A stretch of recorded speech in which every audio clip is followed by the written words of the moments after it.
peek into, I don't know, what are the most beloved songs? Yeah, Which are the criterions to follow? With that, and also what we have played on this. We don't want to play same songs as we've already done. And for this tour, we ended up rehearsing music for more than 4 hours, I think. So we have a lot of extra stuff. Okay. So we rehearse quite a lot, but it has to do with the flow of the songs and the mix between aggressive and some. Like to do V-shaped set lists. Starts off pretty heavy and then. Everybody. Yeah, I think we really have a lot of set lists. We have done I think 14 shows now, something.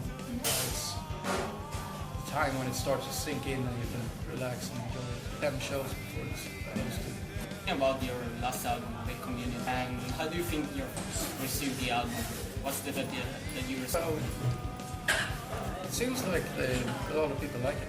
I don't read everything on the internet, so I know about everything. Probably a lot of people hate it too. I think that The Communion provide once again your audience fun, metal fun. It's difficult to say, but I think it's still a lot of rooted in the metal station. That really enjoy playing that stuff still live. There's still 9 albums that has that. It might come back in the future. But I think Heritage in a way is kind of a development of that. And I know what's going to happen next time. Your 11th studio album, even more.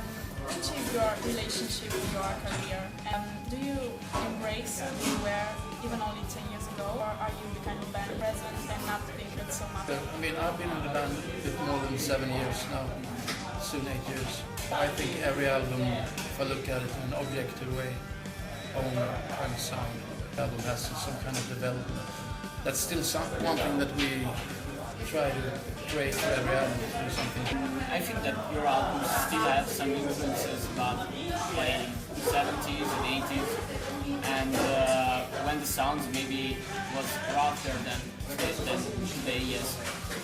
What do you think about nowadays prog metal productions, the albums? Don't you think that today the sounds are a bit too precise than yours? Yeah, maybe some albums can tend to be a bit sterile, I think. You move every little single beat towards the music program. And we wanted to capture, we didn't want to do a tight album that has tight sound to capture that kind of vibe when it moves a little bit. A lot of our old favorite albums has that kind of thing. Just a little small timing mistake or something sometimes can be a bit cool to keep within a certain limit. To have a more human sound. Yeah, exactly, yeah.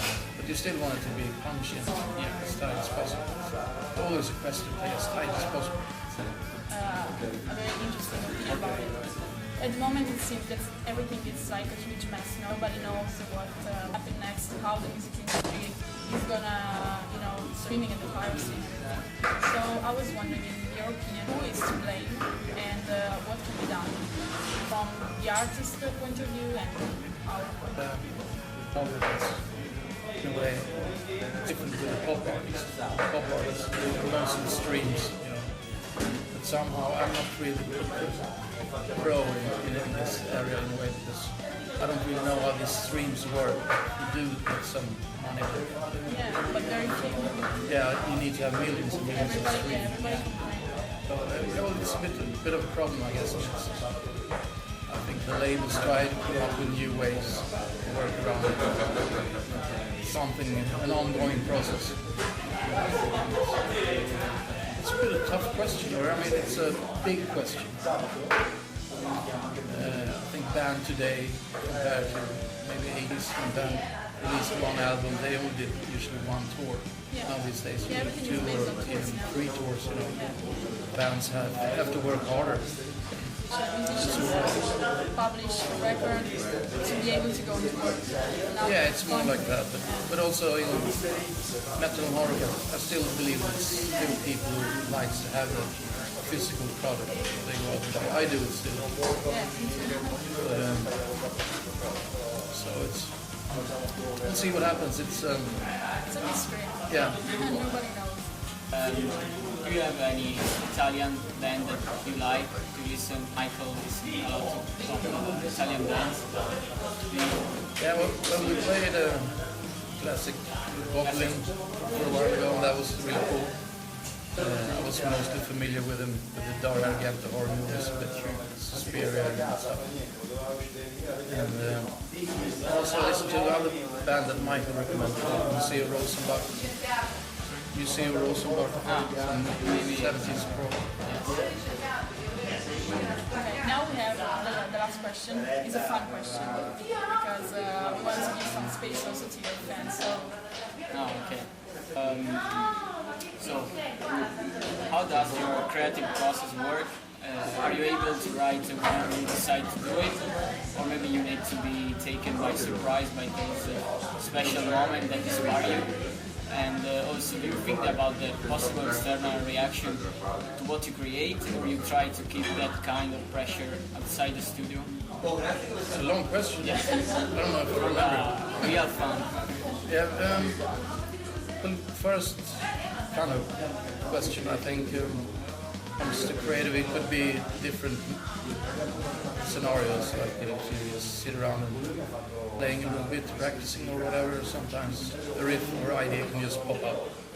Yeah, you get some kind of tones and then notes of some kind or a riff or something. Or it could be when you're in the rehearsal room, you know. That's probably the best way. I think is to stand up and play in the proper amp. You get the best feed coming up with the riff. Or back home in the home studio. But it's sometimes difficult to force yourself. I have to write something and come up with something. You should always start with a drum beat maybe for inspiration in various type of ways. Thank you so much. Thank you very much. Yeah,